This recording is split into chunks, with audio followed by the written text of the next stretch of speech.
Welcome to Samba Samba. Enjoy the video. In this video, I will explain how to use WordPress with React.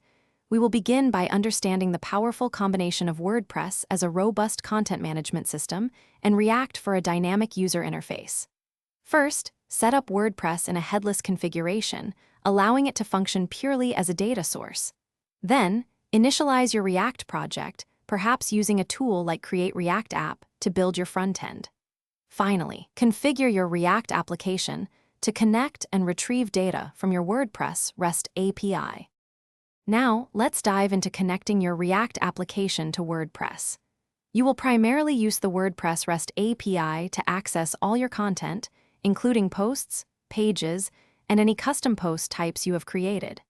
For making these data requests, you can use JavaScript's built-in fetch API or a popular library such as Axios. Remember to manage this asynchronous data within your React components using the use effect, and use state hooks for a smooth experience. With your data flowing, the next step is to structure your React application effectively.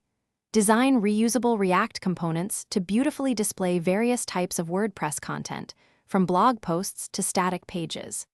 Implement client-side routing, perhaps using React Router, to enable seamless navigation between these different content pieces. It's crucial to map your WordPress permalinks to your React routes, ensuring a consistent and intuitive user experience as content loads dynamically. Finally, let's talk about getting your application live and keeping it running efficiently. You can deploy your React frontend to a modern hosting service such as Netlify or Vercel, which offer excellent performance. Remember to optimize your React application for speed and search engine visibility, perhaps by implementing server-side rendering. Also, consider caching strategies for your WordPress data, and always prioritize robust security measures for both your backend and frontend. Thanks for watching. Consider subscribing if we helped you.